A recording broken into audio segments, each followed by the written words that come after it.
All right, we are live. The wheels seem to be falling off the COVID-19 official narrative. Remember over the past few years how you were called crazy conspiracy theorist if you thought maybe COVID escaped from a lab in China? Or remember when you were labeled anti-science if you objected to mask mandates? Well, now you can't even pick up a New York Times newspaper without seeing some articles showing that these narratives are all falling apart. So we're going to be talking about that. Also, our very own Justin Haskins recently wrote an article about the 1792 Exchanges report on woke companies that went pretty viral. So we're going to be talking about this and more on episode 387 of the In the Tank podcast.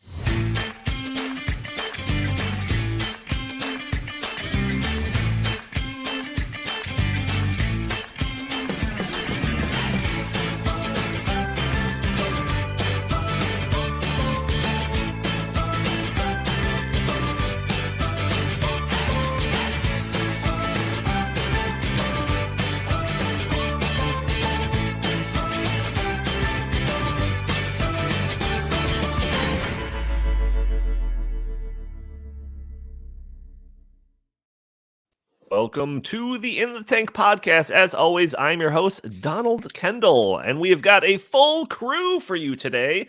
Joining me, I've got Jim Lakely, VP of the Heartland Institute. How are you doing today, good sir? I am good. I'm glad to be back from Florida from our climate conference and back on the show as regular. I know that viewership was probably way down last week because I wasn't on the show, but fear not, I'm back. Yes, yeah, no, we just had like a sob session, just, lamenting the fact that you weren't there. That was all the show was. Nothing but crying face emojis were put in the chat, is what I understand. That's right. Also joining us, Justin Haskins, director of the Socialism Research Center here at the Heartland Institute. Also absent last week, joining us this week. How are you doing today, good sir? I'm doing well. I can't remember why I was absent last week. Was that one of the many snowstorms that have hit?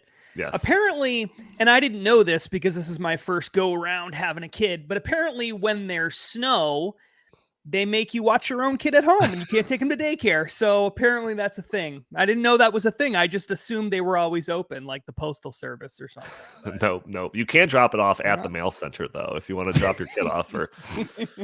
That's just one of the many services, the U.S. Postal Service. They're getting into that realm. They can't deliver letters really well, so now they're getting into childcare. Well, what do you do on Sunday? Chris Talgo, editorial director at the Heartland Institute. How are you doing today, good sir? I'm doing good. I'm still, celebrating Lori Lightfoot's loss from a couple days ago.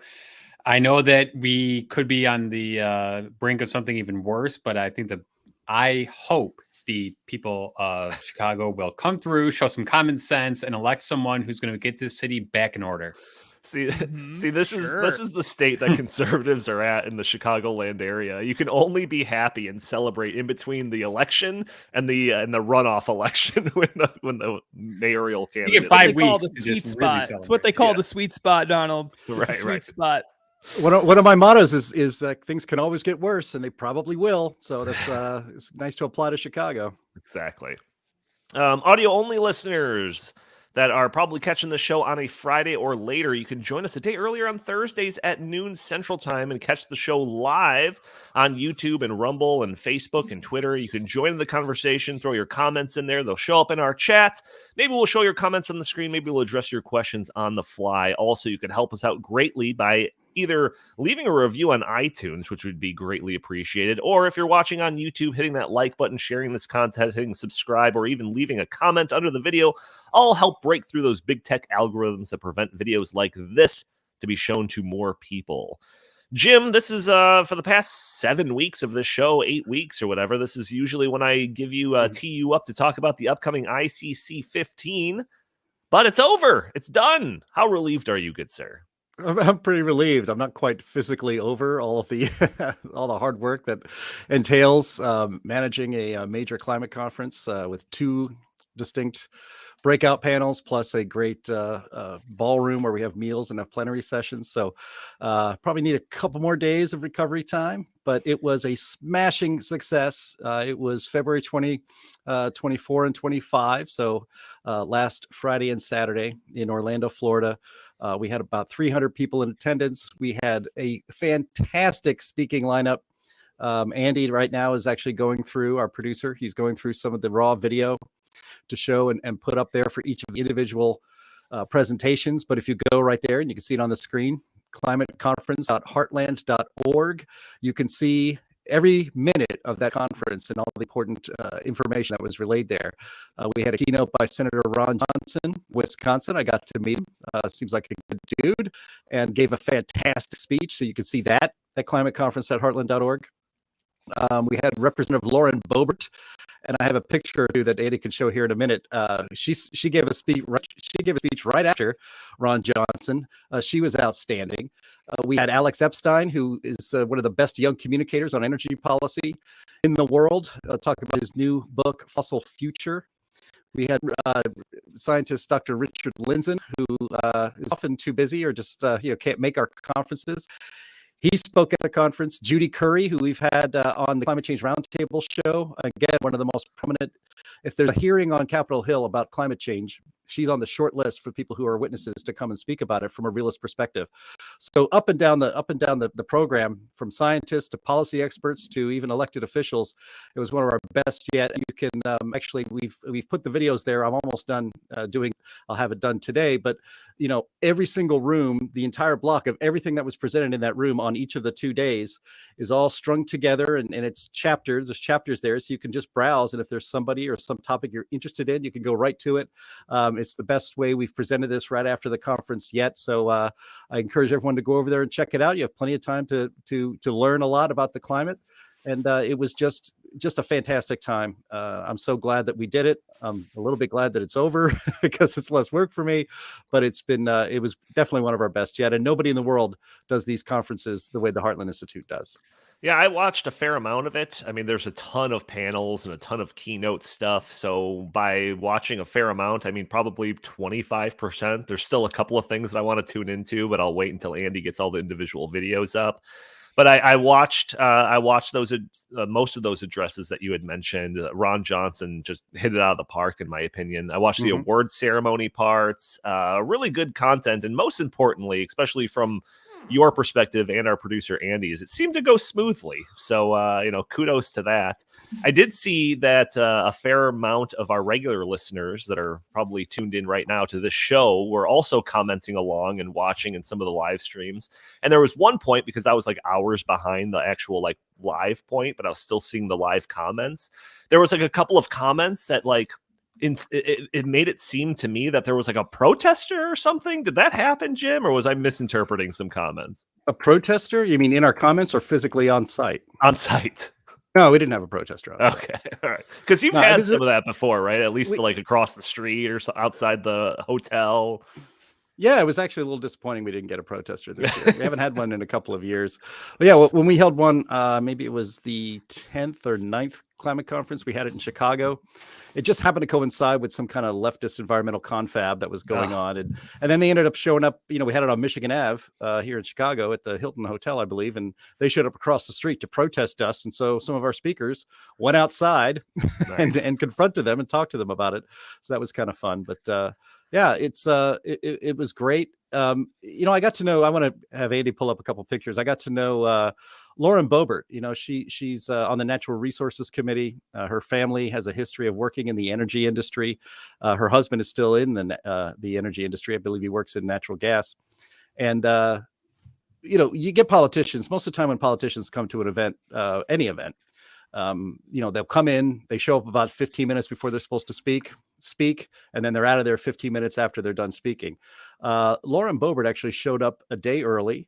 She was scheduled to speak on Saturday at lunch, and that's when Ron Johnson spoke as well. She showed up the night before. She just walked in the back of the room to watch Alex Epstein's presentation on fossil fuels. And then, I mentioned her from the stage. I was informed she was there just a minute ago, a minute before I went up to introduce Alex Epstein.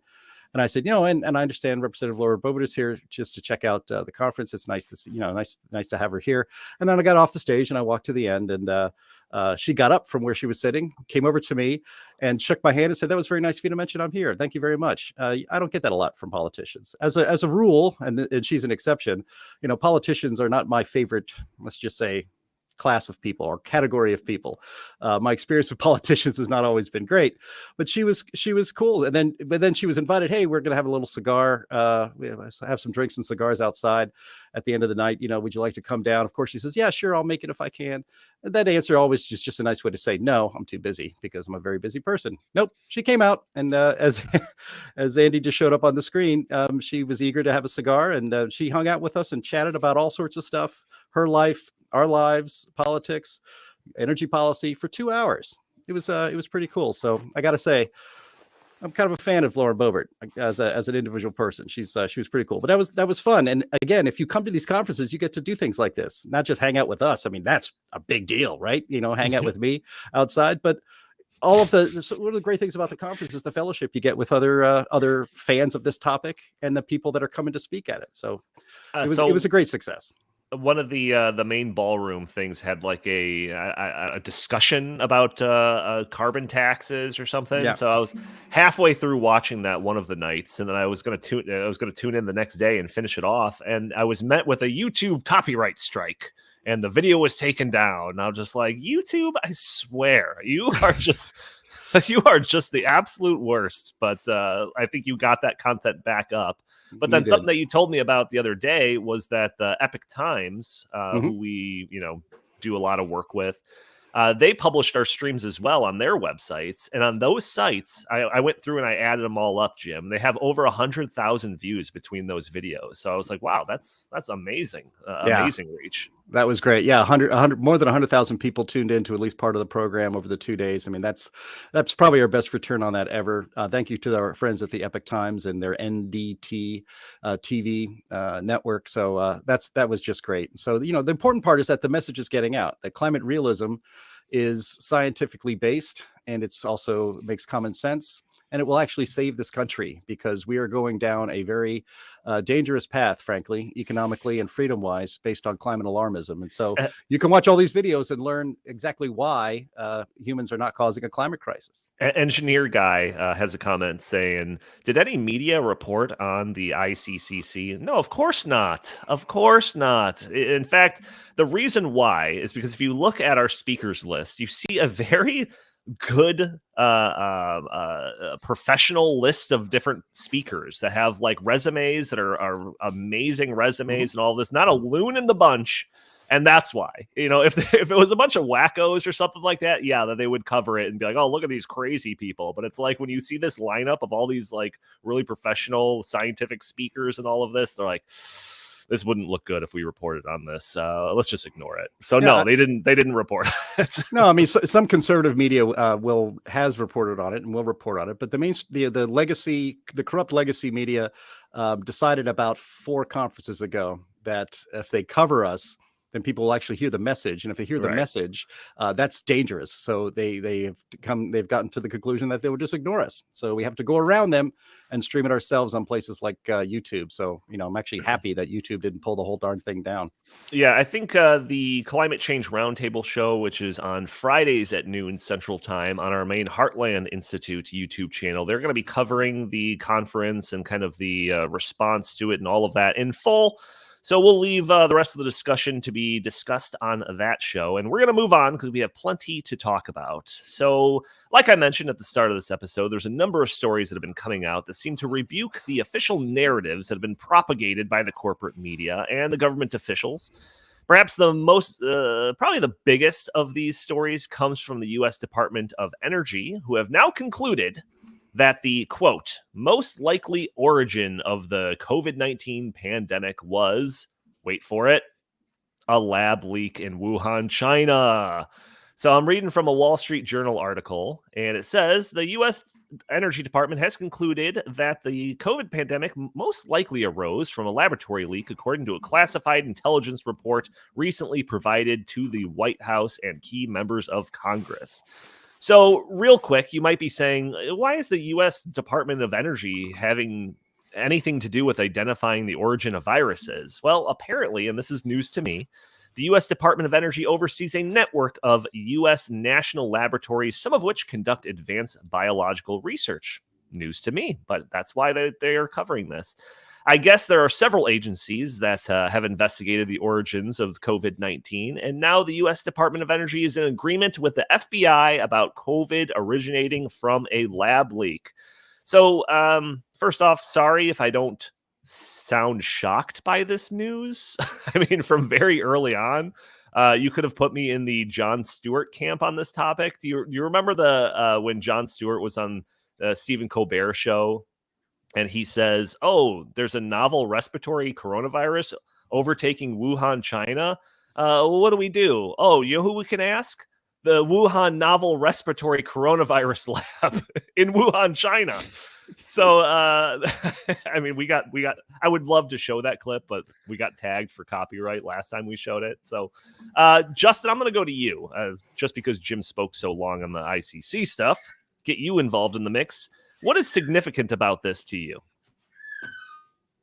That they admitted it, I think, is significant, and I think it's strange because they don't admit all sorts of things, and they love, and the government loves to sweep things under the rug by basically saying, "I don't know, we don't know, who knows," right?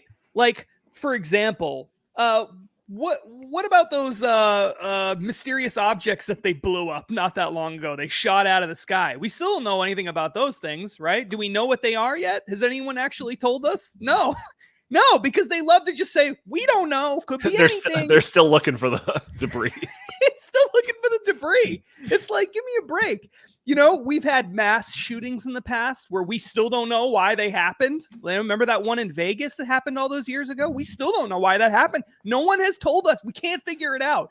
It's like they love to just not to sweep things under the rug by just saying we don't know. That's the easiest way for them to deal with something. So it would have been so easy for them to do that with this.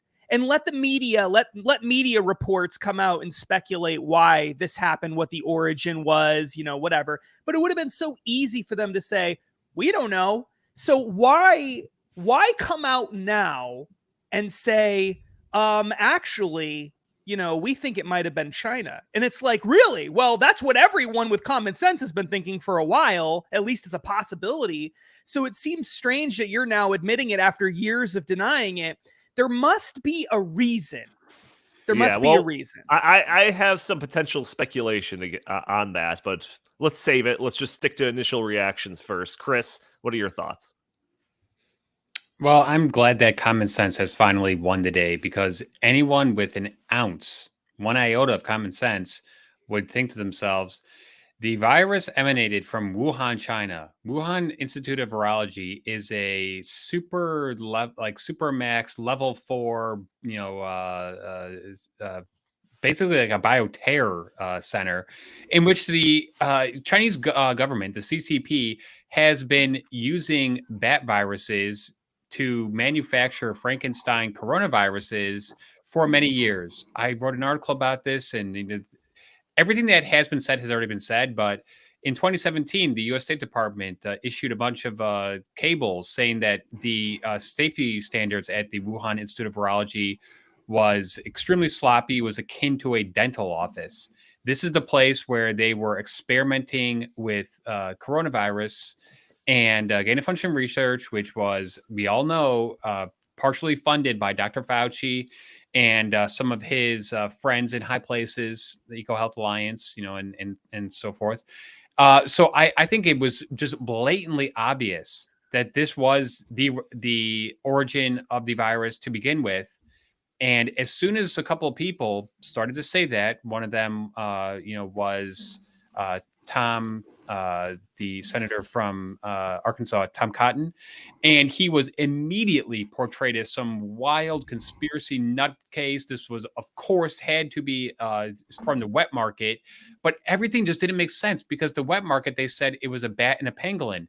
Bats and pangolins aren't sold in the wet market. They scrubbed the wet market. Every single thing they said at the beginning turned out to just, be completely false. Occam's razor says the most likely scenario is probably your answer. And the most likely scenario is that they were experimenting with coronavirus bats in the Wuhan Institute of Virology, and it was accidentally unleashed, and the CCP covered it up. But never forget that they prevented any flights from Wuhan into other parts in cities in China, but they kept the flights going from Wuhan to Europe and to the United States, because I think they knew early on, probably in late November or December of 2019, that it was a pandemic, and they wanted to make sure that the pain was felt as much as possible in the West, because they knew that they were in for a world of pain. And I'm confused, though. I'm very confused, because, this just goes against the consensus. I mean, there was a wide consensus that this was bat soup from a wet market, and that everything else was just crazy talk. And I actually have a video here. This is a compilation put together by The Blaze that we're going to play here of all the experts weighing in. The consensus is in. Go ahead and play that, Andy.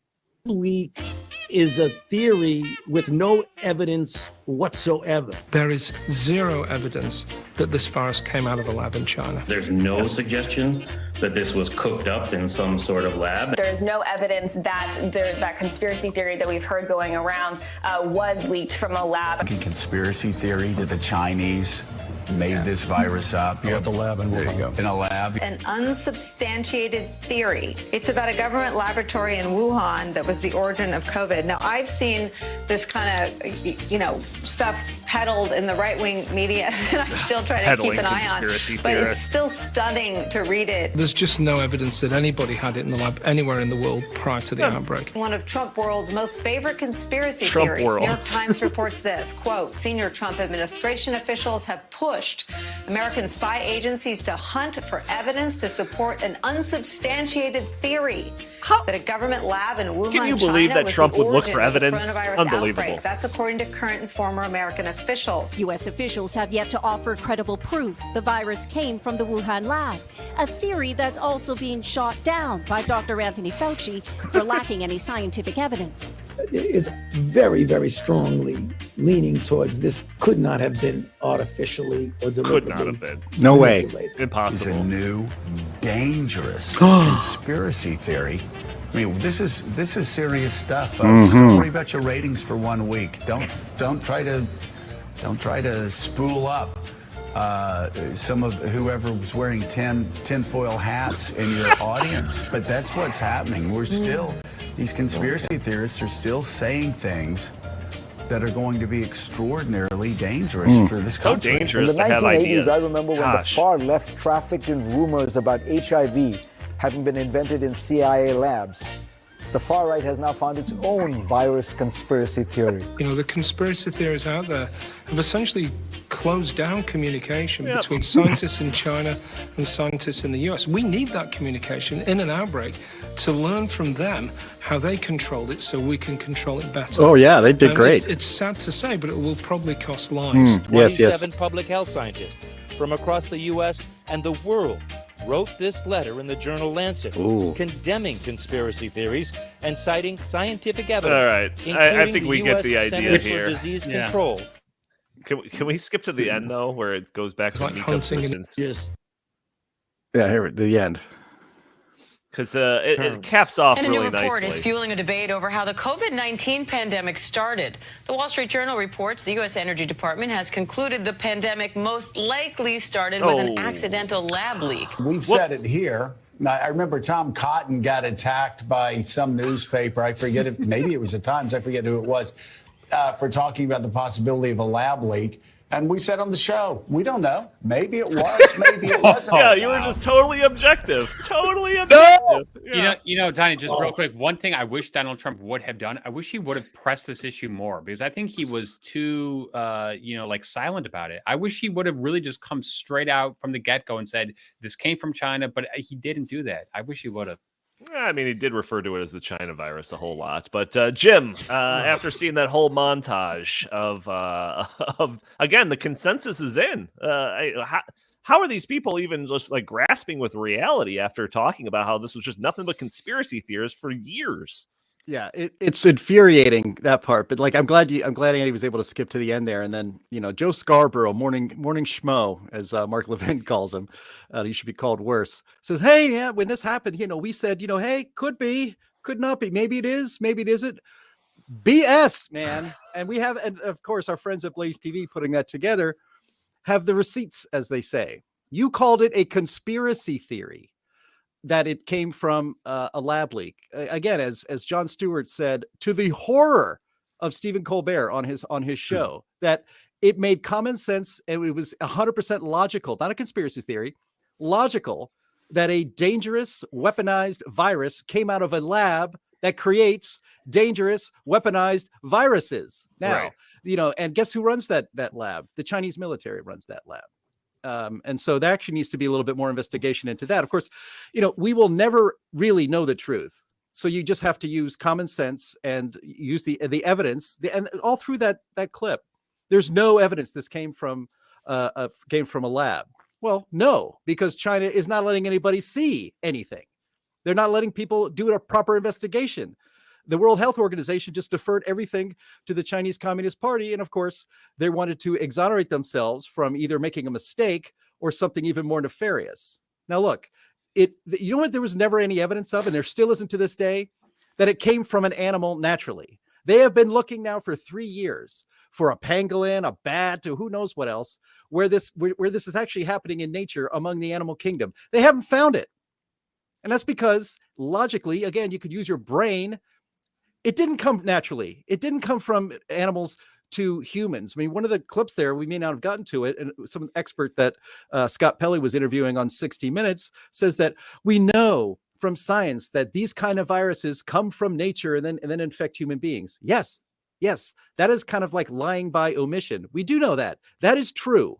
But there is no evidence that Corona-19 came that way into the human population.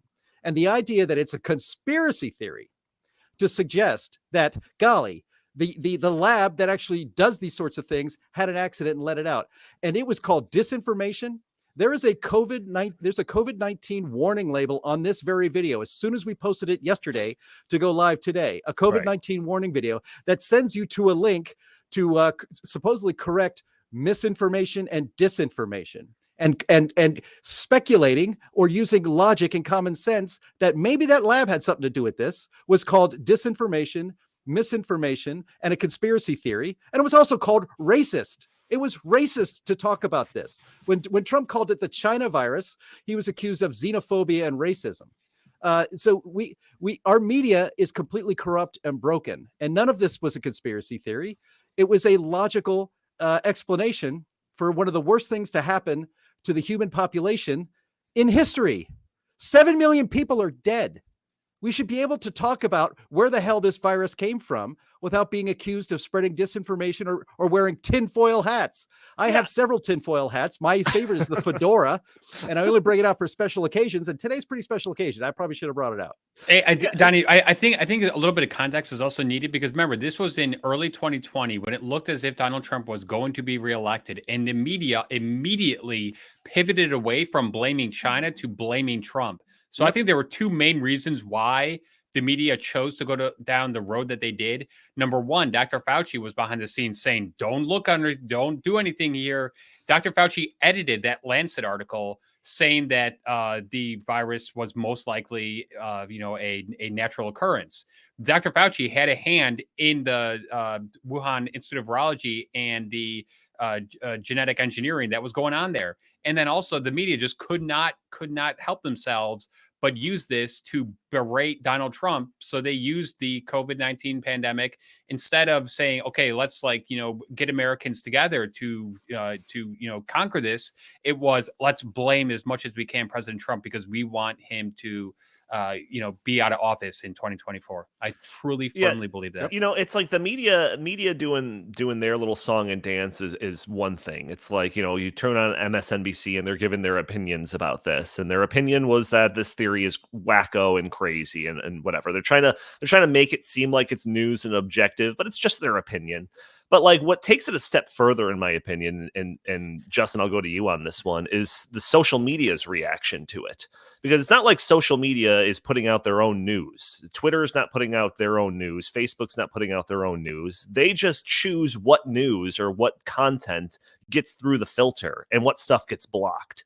So when these crazy conspiracies were going around, the big tech took some action. Twitter from the get. But they were doing it at the behest of the government. They weren't doing that on their own volition. I think that's a very important point to really underscore here. Yeah, sure.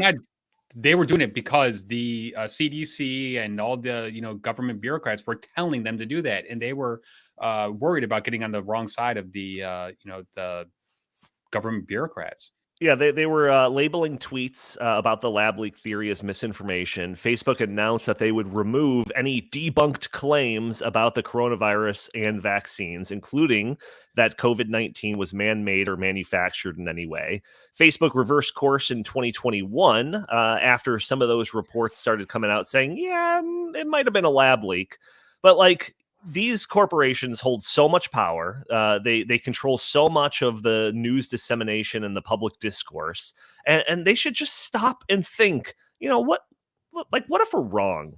The World Health Organization, the CDC is telling us is definitely not a lab leak. Well, what if they're wrong? The U.S. intelligence community is telling us that the Hunter Biden laptop story is Russian disinformation. What if they're wrong? Greta Thunberg is telling us that climate change is an existential threat to humanity, and the only way to stop it is if we shut down all reliable energy and turn solely to wind and solar. What if she's wrong? But they never stop and think that. They just take a hard stance and say, nope, if you talk about this lab leak thing, we're shutting you down. Justin, what's your thoughts on that? I mean, it actually makes sense. You're asking the question rhetorically, what if they're wrong? Well, that's the genius of what they're doing. If they're wrong, then they still get the benefits of what they're doing. The whole purpose of talking about climate change as an existential threat or COVID-19 as, something that emerged out of a wet market rather than something that was cooked up in a lab in China, the mask mandates, the government lockdowns, we could go on and on and on and on and on. The Hunter Biden laptop story. You got to ask yourself, what if they're wrong? Do they get something? Is there some benefit to them even if they're wrong? And the answer is, in all those cases, yes. See, so if your framework is, if you're approaching this from the perspective of, well, if we get this report wrong, is something positive still going to come out of it? Yes. If we happen to be right, will something positive come out of this? Yes. See, they've created positions for themselves where it doesn't matter if they're right or wrong, they still get something that they want. They might be wrong, and that maybe makes them look bad in the future. That's a future problem. In the present of when they're dealing with these situations, does an ideologically driven media that wants greater government intervention in every aspect of our lives, more control for centralized institutions and elites and big banks and corporations, etc., do they get something out of that report, whether it's right or wrong? The answer is, in all those cases, yes. So it doesn't matter to them whether they're right or wrong. So I think that's the danger of an ideologically driven news media, not opinion commentary. We all understand that both the left and the right, there's opinion commentary. That's fine. But the news media and social media working in concert with each other, and government also working all together to paint a narrative that benefits all of these institutions, is extremely dangerous. Right. And the whole purpose of the media is to be a watchdog for the people against these powerful institutions. And the opposite has happened. They've now become part altogether of one ruling class that does what's in their own best interest. And sometimes that's in your interest too, and sometimes it isn't. But either way, they will ultimately get some kind of benefit out of it, which is why it's so important for these institutions to not be as powerful and influential as they are now, because they have not handled the responsibility that they've been given well. Well, yeah, Chris, I mean, it just comes down to like just an absolute crazy amount of tribalism, where it's like, did Trump just say that? Oh, then it's terrible and it's conspiracy theorists and it's totally wrong. And, I brought up the Jon Stewart clip. He was on Colbert. He talked about that. So he's got his own show. I forget what the name of it, but it's a podcast. And he was just recently, he was doing an episode And the topic was brought up. This new story about the U.S. Department of Energy came up, and he says to the co-host after bringing it up, "Are you trying to get me canceled again?" And he says that after he did that bit on the Colbert show, where he expressed what he felt about the likely origins of the virus, he was met with two overall takeaways from critics, and they were, "I'm racist against Asian people, and how dare I align myself with the alt-right," just for insinuating that this novel respiratory coronavirus came from the novel respiratory coronavirus lab in Wuhan.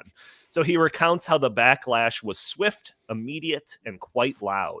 And the discussion between the people on the show was quite good. I listened to the whole segment, and they talked about how tribalism has run amok and how the media machine is less interested in informing people and more interested in creating foot soldiers in some sort of ideological war where there's nothing but black and white. Nothing can have nuance. You must fall in line with every tenet of the agenda and the narrative, or you'll be ostracized and forever banned from ever being part of the club. I mean, do you think he's on point with this as much as I do? I absolutely do. And I think that the reason why he did come out and say that is because he's brave. He doesn't have a daily show anymore, so he's not tethered to the media complex like he once was. So I think he has the freedom to do that. But what I also am worried about is the media has a tendency to do this. I've been watching politics and culture for almost 20 years now, like pretty closely, and when a story breaks, they jump to their conclusion. And then either a week later or a month later, or in this case, 3 years later, they retract it and say, "Oh, by the way, here's the real story." But the problem is that the vast majority of Americans don't read the corrections or the retractions, and that initial narrative that is spawned still exists. And whether it's mask mandates, whether it's the COVID lab leak theory or the Hunter Biden laptop or the Russia collusion, or no matter what it is, it's that immediate fury of news coverage where they go all in and they all speak from the same song sheet and they all just repeat the same talking points again and again and again. And then after a period of time, once again, sometimes it's weeks, sometimes it's years, then we learn the truth, and then it's like, oh shucks, well, yeah, I guess we kind of weren't totally right on that one. But by that point, I think that initial narrative that they threw out in the ether there, that sticks. And that's what's really frustrating is, right. I here we are now in 2023. We're 3 years after the pandemic, and now they're finally saying mask mandates didn't work and school closures were worthless, and the vaccines don't offer as great immunity as natural immunity. But where were all these things when the debate was being had? The debate's over. That's what's so frustrating. Yeah. So I mean, Jim. One of the first comments brought up on this panel, I think Justin mentioned, was just kind of like, oh, it's kind of interesting that this is happening now. So what do you think that it is? Do you think that this is just like the equivalent of a page 27 correction about the headline story from 3 years ago?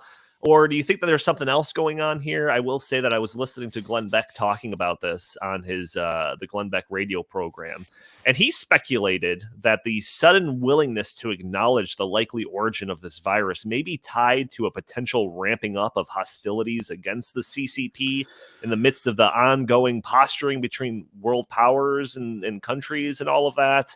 So I don't know. What do you think? I mean, those are kind of the extremes. There's page 26 correction, ramping up for conflict. It's somewhere in the middle. Where do you think? Yeah, I don't know. I think as Chris, I think Justin also alluded to, blaming this on Trump has lost its, some of its cachet, obviously, because he's not in office anymore. So it could be because of that. I mean, I don't think, the thing is, I don't think a lot of the people actually believed nobody with a operating brain and with any common sense at all believed the whole animal thing. They believed that it was most likely, not for certain, but it's certainly likely that it came from a lab in which these sorts of things are made. No matter what the media says is a conspiracy theory, and they do that to get people to not believe it. I mean, but anybody who has a brain that's operating would know that they're being gaslit on that. They're being lied to on that. And let's also remember, there was actually a hearing on the House. I don't know what committee, but there was a House hearing this week, and I know it was in the House because it was trying to get at the truth and run by the Republicans on this issue. But it was repeated. And this has been known now, I think, for at least a year, maybe 2 years, when Dr. Fauci's emails became public. I think they were FOIA'd, but they were released. And, in late January, he convened basically an email group saying, what the hell's going on here? This is terrible. And he received emails from experts who said, hey, you know what? This looks like a lab leak. This looks like that's what it looks like. These have the markings of something that was manufactured in a lab, not something from nature. And within 2 days, those people that were saying that to him in emails changed their tune and sung from it comes from nature playbook. And guess what happened to those scientists shortly after that happened? Again, this all came out in the hearing. They got millions of dollars in NIH grant money from the federal government. So I'm glad there's hearings on this and that we can learn about this. But, there's so much about this that wasn't reported at the time, or if it was in conservative media and people had to seek it out for themselves. But 60 Minutes should have been doing stories on this. CNN, MSNBC should have been doing stories on this. And instead, they called it a conspiracy theory. And, Justin, you said before, it's like, so what if they're wrong? Whether they're wrong or they're right, they still get the benefits out of it, right? The trouble with that is there's no accountability for being wrong. If we were wrong about it, and actually it's going to turn out that we were right, because we were saying this looked like a lab thing a year ago, 2 years ago. The accountability for us, if we were wrong, was that, maybe people won't watch the show as much. Maybe they'll think that our credibility is in the toilet. But when you're in a position of enormous government power and you are completely wrong, or you're lying to us, there is no accountability. Joe Scarborough will just say, hey, people said maybe it was, maybe it wasn't. No, you're lying. See, and then, but even us, so then flip it back around. So, if it was a conspiracy theory, you're allowed to be wrong. Yeah. And you're allowed to be wrong or make a educated guess or share your views on the world and not have it labeled misinformation or disinformation and suppressed, or have it cost you your job. That's not what America's about. That's not how it's supposed to work. And when you see these media giants just completely gaslight us and lie about stuff, and there's no accountability when high-powered government officials lie to us like Fauci did, and there's no accountability.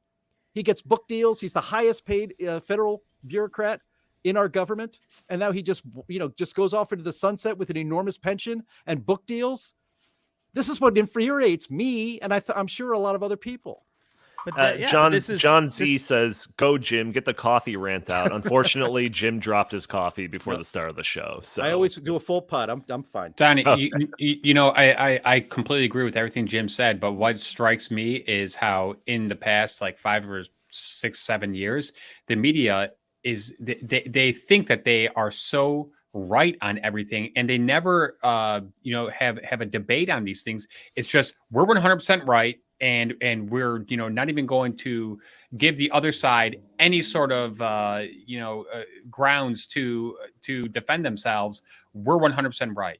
It's just that is not science, and especially when you're dealing with something that is that is science related. I mean, this is not like an opinion thing, but they come in with their hard opinions, and they just stay stuck to them no matter what. Justin, I want to get to another topic, so make it quick. Nah, forget it then.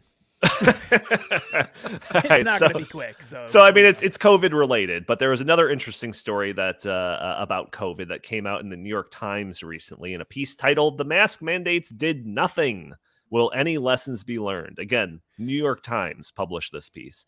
So in the piece, the author writes, "The most rigorous and comprehensive analysis of scientific studies conducted on the efficacy of masks for reducing the speed of respiratory illnesses, including COVID-19, was published late last month. Its conclusions," said Tom Jefferson, the Oxford epidemiologist who is the lead author, "were unambiguous. Quote, there is no evidence to say that masks, make any difference," he told the journalist Marianne Dempsey. Full stop.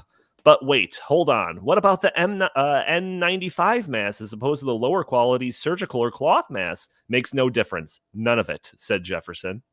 What about the studies that initially persuaded policymakers to impose mask mandates?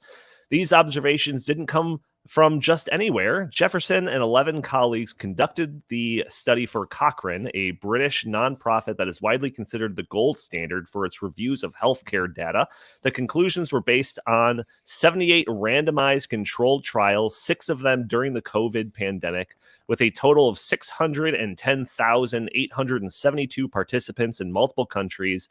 And they track that has been widely observed in the United States. States with mask mandates fared no better against COVID than those without. So essentially, the masks did nothing to stop the spread of COVID.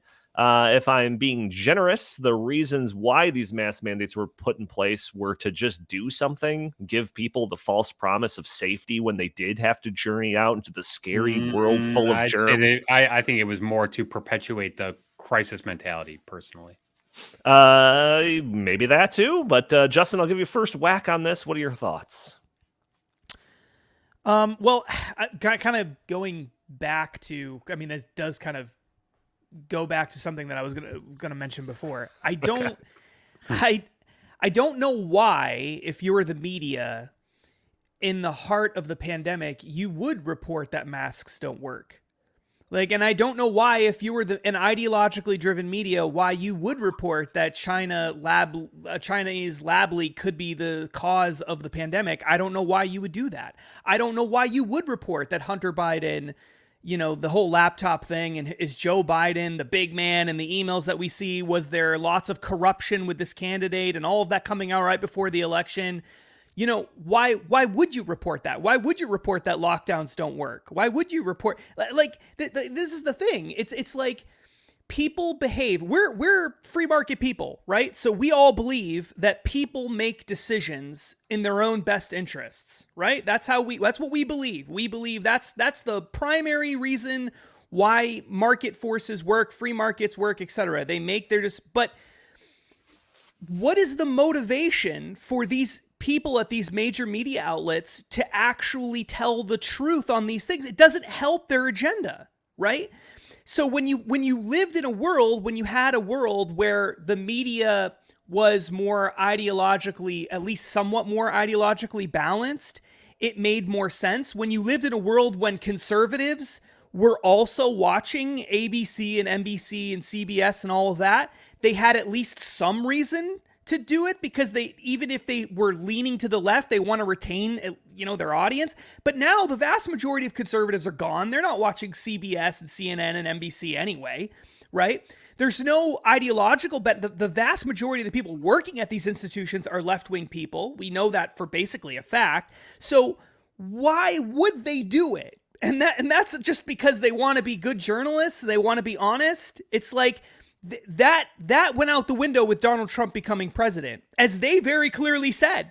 They were out in the open. Their biggest mistake was not being more ideologically driven during that campaign. That was their biggest mistake. And they said they'll never allow that to happen again. And ever since that election, ever since Donald Trump won the presidential election in 2016, the media has gone way off the deep end, even by their own previous standards of being really biased. They've gone way off the deep end. And I don't think they'll ever come back, because ideologically, there's no reason for them to do it. So I guess the only thing that could happen to make them change is a market force driving that change, which would be people don't watch anymore, right? Or their media empires are collapsing. That's already happening, and it doesn't matter. They still are doing it anyway, because most of the damage is already done. So I don't know what the solution is to the problem, but at the same time, I look at it and I'm like, yeah, I don't even blame them in a way, because if you're ideologically driven, and these stories, covering them in a fair and honest and balanced way, doesn't help your ideology, then of course you're not going to make the right decision. You're not going to do the thing that's honest. You're going to do whatever is going to move the narrative in the right direction for you. I still blame them.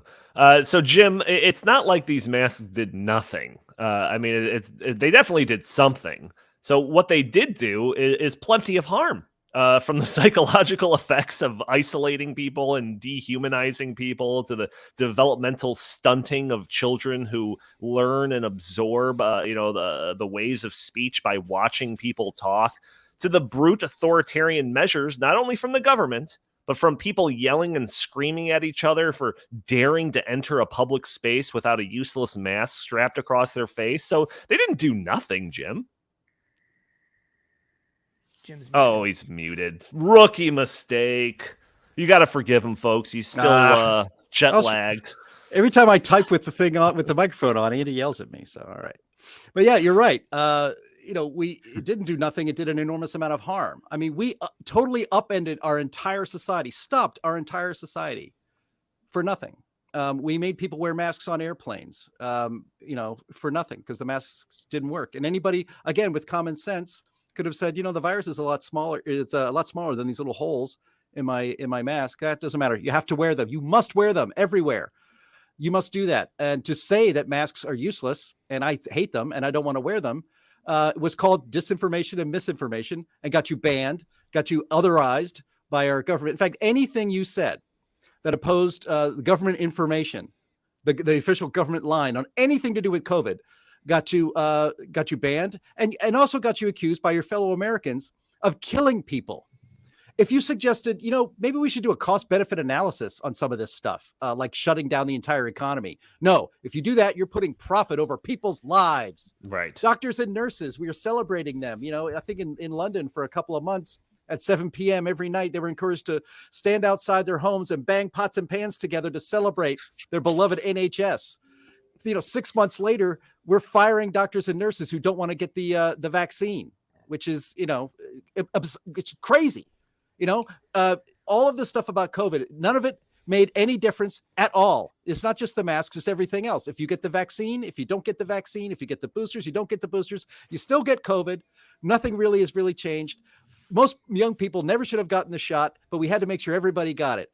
People died alone. Donnie, people died alone in nursing homes because their families couldn't visit them. Oh, well, hey, I guess we were wrong about that. Sorry. some people said, maybe we should have. No, you guys did this in government. You did this. You shut down our entire society over nothing. None of these measures helped stop COVID. They didn't save any lives at all. They just made all of our lives much, much more miserable. Children's education, that's not coming back. Shutting down those schools, making kids wear masks, making them miserable. The psychological damage alone just to children is such a huge crime. And nobody's going to be held accountable for this.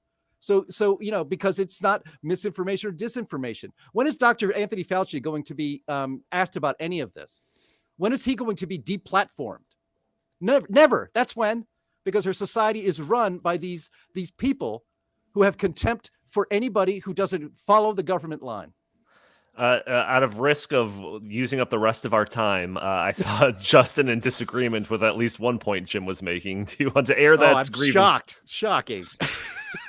Okay, so first of all, just a couple of things. Number one, the story actually, just to be, I'm not making a commentary about whether I agree with this or not, but the story is very clear in the New York Times that it does not say that masks do not work. That's not what it says.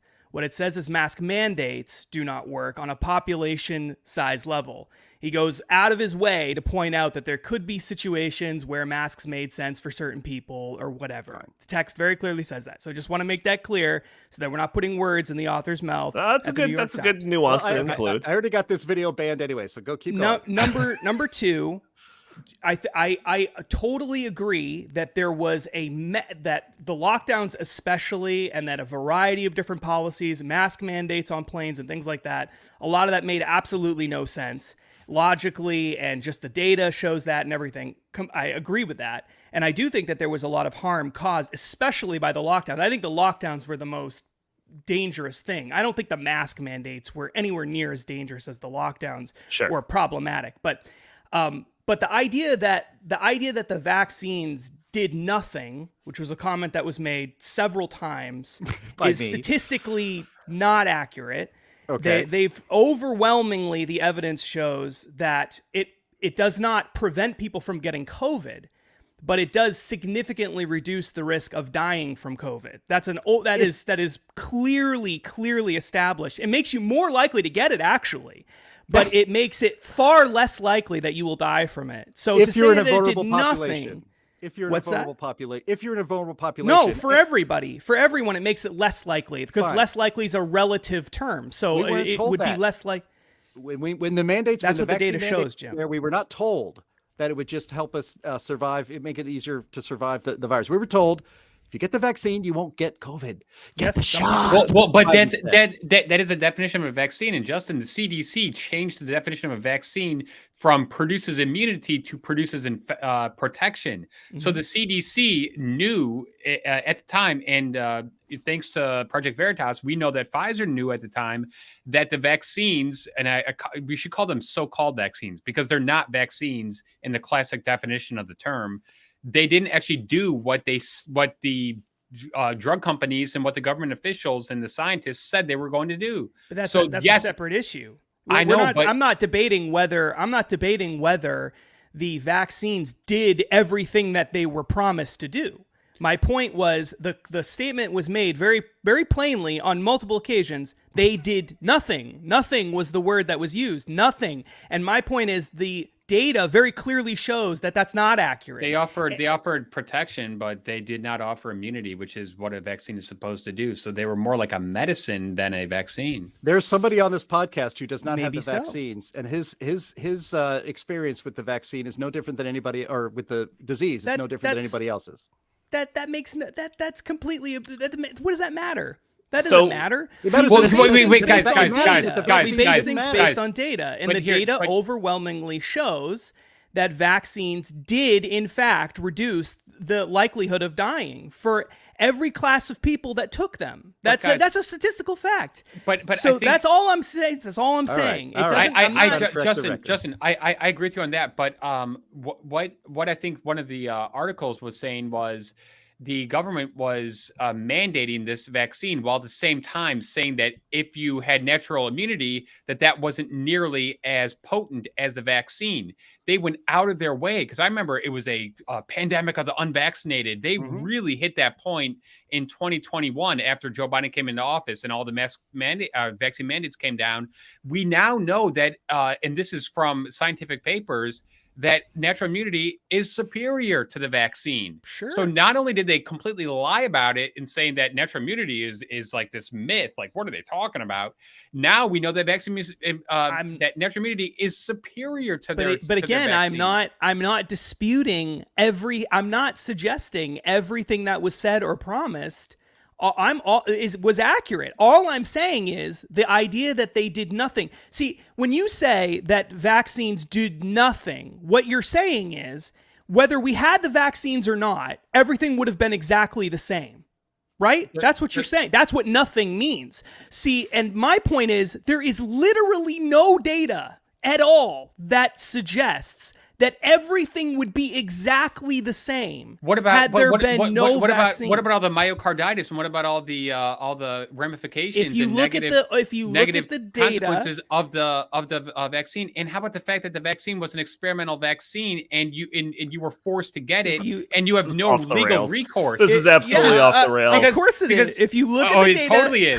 Chris, if you look at the data, I agree with you on that point. If you look at the data and you calculate the likelihood of dying from COVID, I totally agree with you on that. But let me finish. After being vaccinated, right, the number of people saved by that difference is significantly larger than the number of people who died from complications from it and other things. That would be the argument that that these pharmaceutical companies have been making, and it is statistically accurate. So I'm not suggesting that we should have rushed the vaccine through. I'm not necessarily suggesting that everything that they said was accurate or that they didn't overpromise. I'm not saying any of that. I'm not saying vaccine mandates should exist. I'm not saying that either. I'm a libertarian. I don't think that we should have mandates, generally speaking, on things like that. However, to say that they did nothing is not accurate. Yeah. I'm not saying that they did nothing. All right, great. No, great. All right, great. To the all right, hype great. that We made that point. Fantastic. They were supposed to be the panacea. Excellent. They weren't. All right, we're all in agreement now. Fantastic. So look what I did. I'm sorry. Thanks, Woody Harrelson was on SNL. He was attacked for making anti-vax statements. They weren't anti-vax; they were anti-vax mandates. So that's that part. So that was promised in the notes for this. So there you go. There's our commentary on that. Justin, you wrote an article on Fox News that went pretty viral. 40 about seconds. The 1792 exchange and a report on woke companies. The last time I checked, it had nearly 16,000 comments. Now, of course, we don't know how successful the article is in terms of page views or shares or anything like that. But 16,000 comments suggest that it did pretty well. That's the end of our show, folks. Justin, do you want to talk about it for like 1.5 minutes? We can go a little long. Come on, let's do it. No. Why don't we just save it for another time? But the basics of it is 1792 Exchange is a great website. Check it out. They've done an analysis on more than 1,000 very large corporations and how they treat conservatives and how they treat religion in general, and the other practices that they've engaged in. And what they found was that there's a pretty large number of major corporations that have targeted conservatives, silenced conservatives, treated them differently, treated religious groups differently, engaged in left-wing activism, etc. Who are those companies? And should we be giving our money to these companies and voting with our dollars? All of that information you can find at the 1792 Exchange website. So I encourage you to check that out, or check out the article I wrote for foxnews.com, where I talk about the 51 of the largest companies engaging in that kind of activity. Johnny, the audience members are I see Andy is instigating an extension here. Is instigating a go long chant over here, but I haven't eaten lunch, so I need to eat some food here. Justin and I, maybe we'll record a video and put it out separately about this article and put it on Stopping Socialism TV on YouTube. But yeah, fun discussions, folks. Good one by Daniel there. We always have good discussions when it comes to COVID. Hopefully YouTube doesn't take this down because of some things that somebody over here had to say about stuff. It's, come on, we had a debate. It's an interesting conversation. YouTube, would you leave it up for the sake of open and honest dialogue?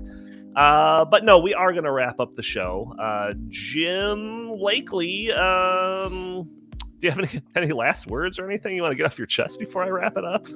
I better not, or this entire channel is going to get nuked. So I'll just keep it quiet now. Yeah. All right. Well, I want to thank everyone for tuning into this episode of the In the Tank podcast. Join us every week for a new episode. Those audio-only listeners that are catching the show on a Friday or later, you can join us a day earlier on Thursdays at noon Central Time, where we are live streaming on Facebook and YouTube and Twitter and Rumble. You can join the conversation, throw your comments and questions in the chat. Maybe we'll show your comments on the screen. Maybe we'll address your questions on the fly. Also, you can help us out greatly by leaving a review on iTunes for us for the audio-only version. If you're watching on YouTube, hitting that like button, sharing this content, subscribing if you haven't already, all help break through that big tech algorithm that prevents content like this from being shown to more people. Jim Lakely, where can the fine people find you? For as long as you can get it, at J Lakely on Twitter, at Heartland Inst on Twitter, and always visit heartland.org. Justin Haskins, same question. At Justin T. Haskins on Facebook, Twitter, Getter, Parler, and Pfizer.com. Yeah, well. And Chris Talgo, what do you have to pitch today? StoppingSocialism.com. Got some great new content up there. Go check it out. All right, fantastic. Thank you all for tuning in. We will talk to you next week.